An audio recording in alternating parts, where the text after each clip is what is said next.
अब आज सुना सुप्रीम कोर्ट में और अब अच्छी बहस हुई है और उस बहस में ये बात खुलकर साफ आई है कि ये तो किसी भी को चाहे, अगर ख़ासतौर से ये वाला कमेंट जो सुप्रीम कोर्ट का है कि चाहे उससे आप कुछ देर के लिए फ़र्ज़ कर लें कि वो मुजरिम भी हो, उसका भी मकान नहीं गिराया जा सकता। असल चीज़ तो यह है कि इन्होंने मकान ही नहीं ढाए बल्कि जो पूरा कानूनी स्ट्रक्चर है जो हमारा लॉ का, और वो उसी को उन्होंने डिमोलिश किया है। और ये चीज़ सुप्रीम कोर्ट ने अच्छी तरीके से इसको महसूस किया है। हम इस बात को सुप्रीम कोर्ट को कन्विंस करने में कामयाब हुए हैं कि ये जो सरकार कर रही है उसके पीछे इंतकाम का जज्बा है। आपसे सजेशन मांगा गया है क्या कुछ राज्य सरकारों से भी या केंद्र सरकार से भी इस पर कुछ उनको नोटिस जारी करके उनसे जवाब मांगा गया है? सरकार भी है, सरकार को भी कहा गया है, हमें भी कहा गया और जितने भी इसमें फरीक हो सकते हैं उनसे कहा गया कि आपका इसके बारे में क्या सजेशन है। सुप्रीम कोर्ट को तो असल में इसको खुद इस पर समझा लेना चाहिए जिस लेवल का जुर्म है। अभी जो सड़कों पर उतरने के नतीजे अच्छे नहीं निकल रहे हैं, क्योंकि क्या होता है कि पत्थरबाज आ जाते हैं, पत्थर चला देते हैं, फिर हमारे नौजवान गिरफ्तार हो जाते हैं। इसलिए लोगों को भड़का करके उनकी जान माल को खतरे में नहीं डालना।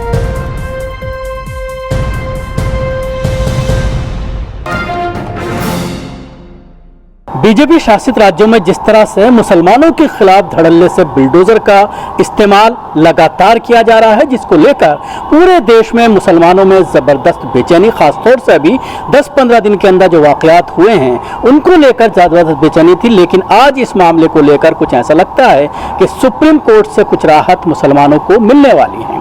जमात उलमा हिंद की एक पिटीशन थी बुलडोजर को लेकर के 2023 सितंबर में, जब जहांगीरपुरी में बुलडोजर चलाने की बात सामने आई थी एमसीडी के जरिए, तो उसके बाद पिटीशन डाली गई थी जमीयत के जरिए। आज इस पिटीशन पर सुनवाई करते हुए सुप्रीम कोर्ट ने कई अहम टिप्पणियां की हैं, जिसमें यह कहा गया है कि अगर कोई दोषी है तब भी आप उसके घर पर बुलडोजर नहीं चला सकते। हमारे साथ जमात उलमा हिंद के सेक्रेटरी मौलाना नियाज़ फारूकी, जो जमात उलमा हिंद की तरफ से एडवोकेट भी हैं और कोर्ट में इस पूरे केस को वो देख रहे हैं एज ए वकील। क्या कहना चाहेंगे, किस तरह की टिप्पणियां सामने आई हैं और कितनी राहत आप इसको मानकर चलें?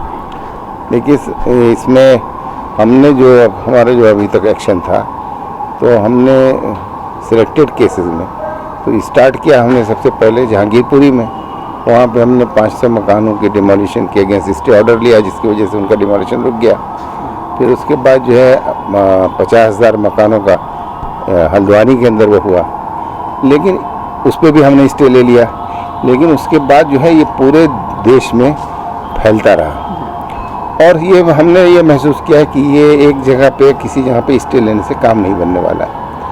1.5 लाख मकानात गिरा दिए गए। तो हमने सुप्रीम कोर्ट को अप्रोच किया कि ये सूरत हाल हो रही है, और ख़ास तौर से 4 स्टेट में, उसमें मध्य प्रदेश, राजस्थान, दिल्ली और यूपी की हमने मिसालें देख करके बताया कि ये हो रहा है इस वक्त।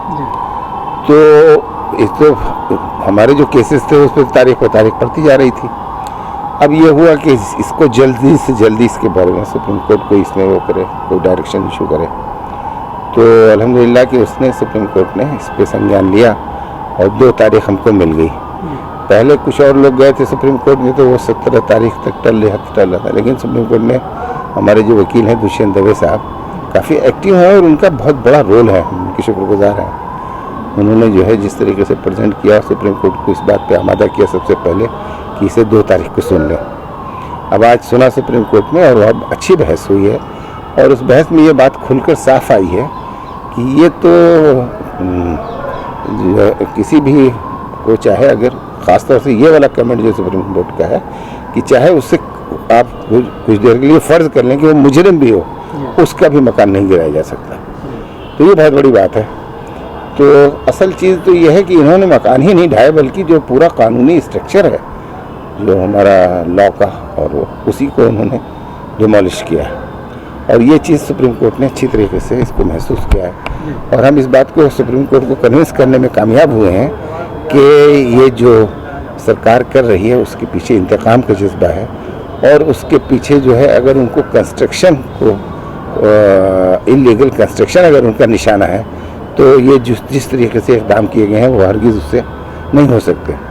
हमारा भी सुप्रीम कोर्ट ने भी ये कहा कि हम इलीगल कंस्ट्रक्शन को प्रोटेक्ट नहीं कर सकते, और हमारा भी यही कहना है कि हम इलीगल कंस्ट्रक्शन के फेवर में नहीं खड़े हुए हैं। बल्कि जब ये हो रहा है कि 25 साल और 50 साल से जो इमारतें खड़ी हैं और वो आज तक इलीगल कंस्ट्रक्शन की बुनियाद पर आपने उनके खिलाफ एक्शन नहीं लिया, और किसी एक बिना पर कि कोई शख्स गवर्नमेंट के खिलाफ एक्शन लिया जा रहा है, बरार वाली दोनों खड़ी हैं, बीच में गिरा दी लग। इसी तरह से और ख़ास तौर से ऐसी मिसालें हमने दी हैं अपनी याचिका, वो पढ़ने के काबिल है, काफ़ी 107 पेज की हमारी वो है।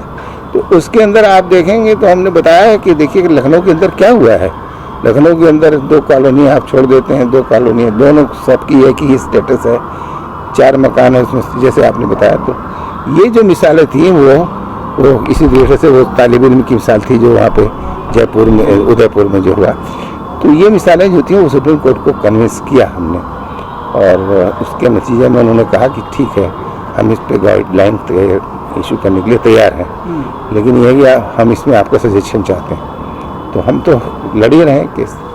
तो 13 तारीख हमको दी गई है कि हम इसके सिलसिले में अपना सजेशन, आपसे सजेशन मांगा गया है क्या? कुछ राज्य सरकारों से भी या केंद्र सरकार से भी इस पर कुछ उनको नोटिस जारी करके उनसे जवाब मांगा गया है? सरकार भी है, सरकार को भी कहा गया है, हमें भी कहा गया, और जितने भी इसमें फरीक हो सकते हैं उनसे कहा गया कि आपका इसके बारे में क्या सजेशन है। ऐसा ही होता है जब कोई, एक तरह से ये लेजिस्लेशन है कि सुप्रीम कोर्ट ऐसा कानून जब तक कि कोई ऐसा कानून नहीं आ रहा, तो सुप्रीम कोर्ट की गाइडलाइन बनाने का मकसद ये है कि वो कानून वो जो कुछ कहेगी वो एक तरह का कानून होगा। तो उसके लिए जो सजेशन का जो या आपके प्रपोजल का जो प्रक्रिया होती है उसके अंदर वो होना ज़रूरी होता है कि लोगों की राय ली जाए। तो हम क्योंकि उससे अफेक्टेड हैं और हम एक तंजीम भी हैं और मुल्क की अहम तंजीम है, तो हमारी राय की इस सिलसिले में अहमियत है।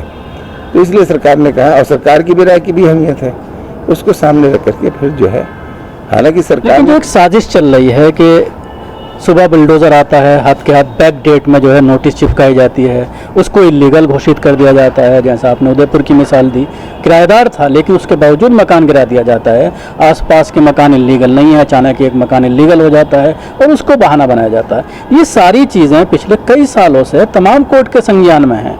सुप्रीम कोर्ट में भी इस मामले को लेकर आप जैसा कह रहे हैं कि 2023 वाले मामले पर सुनवाई थी और उसी में ये चीज़ें सामने आई हैं। तो सुप्रीम कोर्ट भी सारी चीज़ें देख रहा है आंखें बंद करके। यही नहीं, हम तो सुप्रीम कोर्ट के पास कई मरतबा हमने अप्रोच किया है, और यही कि इसमें देर हो रही है। सुप्रीम कोर्ट को तो असल में इसको खुद इस पर संज्ञान लेना चाहिए, जिस लेवल का जुर्म है और जितने वसी पैमाने पर 1.5 लाख मकान का मामला, आप समझ लीजिए कि क्या। तो और फिर उसके बाद उनको गिरफ्तार भी कर लिया जाता है जब वो प्रोटेस्ट करते हैं। औरतें और बच्चे जो है सड़क पे आ जाते हैं। बहुत ही एक बड़ा ह्यूमैनिटेरियन एंगल भी है इसके अंदर। तो वही बात यह है कि justice delayed is justice denied, ताख़ीर बहुत हुई है। तो एक तरह तो ये अपने आप में इंसाफ का के ख़िलाफ़ बात है, लेकिन फिर दूसरी भी बात है, देर आए दुरुस्त किया तो सुप्रीम कोर्ट ने अगर ये भी एक्शन लिया है तो हम इसमें उम्मीद की निगाह से देखते हैं। वो अपनी देखने में आता है कि सुप्रीम कोर्ट के ज़रिए किसी फैसले मामले को लेकर के बहुत अच्छी टिप्पणियाँ आती हैं, लेकिन अगली डेट पर वही सब उसका उल्टा होता नजर आता है। अब आप देख लीजिए, लिंचिंग के मामले में कई साल हो गए डायरेक्शन दिए हुए कि राज्य सरकारें कानून बनाएं, लेकिन आज तक लिंचिंग चल रही है। तो क्या इस केस का भी यही हाल होने वाला है? देखिए, ये बातें तो आपकी अपनी यहाँ पर दुरुस्त हो सकती हैं, लेकिन एक डेमोक्रेसी के अंदर मुख्तलिफ इदारे हैं और उनके चारों इदारों के अपने अपने जो है डोमेन है। अब सुप्रीम कोर्ट का काम डायरेक्शन देना है और सुप्रीम कोर्ट का काम जो है कानून की तशरीह करना है। जो पार्लियामेंट का काम है वो कानून बनाना है, एग्जीक्यूटिव काम उसे इम्प्लीमेंट करना।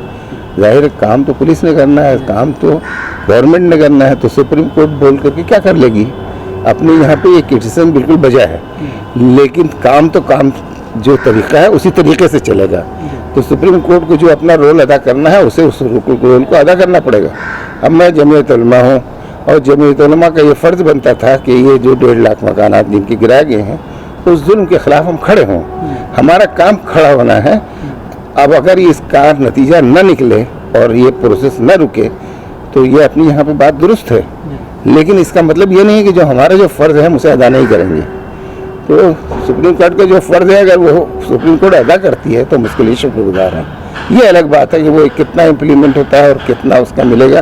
तो डेमोक्रेसी में अल्टीमेट लड़ाई तो फिर जनता की होती है, तो फिर उसका फैसला इलेक्शन में होता है। फिर जो भी होगा तो आप इस प्रोसेस से चल रहे बिल्कुल अहम टिप्पणी है और इसको एक पॉजिटिव वे में भी देखना चाहिए और उम्मीद की जानी चाहिए कि अगली हियरिंग में सुप्रीम कोर्ट की तरफ से कोई साफ डायरेक्शन आएंगे। एक सवाल ये भी बन रहा है आज जब ये फैसला आया है सोशल मीडिया पर कि क्या सुप्रीम कोर्ट ऐसे दोषी अधिकारियों को, ऐसे दोषी पॉलिटिशियंस को जिनके ज़रिए सारा चल रहा है, एक मुसलमानों के खिलाफ मुनज़्ज़म साजिश चल रही है, क्या उनके खिलाफ भी कोई कार्रवाई की आप उनसे अपील करेंगे सुप्रीम कोर्ट से कि उनके खिलाफ कानूनी कार्रवाई होनी चाहिए जिन्होंने कानून को हाथ में लिया? शकील भाई देखिए, अब ये एक हमारी पिटीशन थी जो कि इससे मुताल्लिक़ है। इसके अलावा हमारी मॉब लिंचिंग की पिटीशन है सुप्रीम कोर्ट में चल रही है।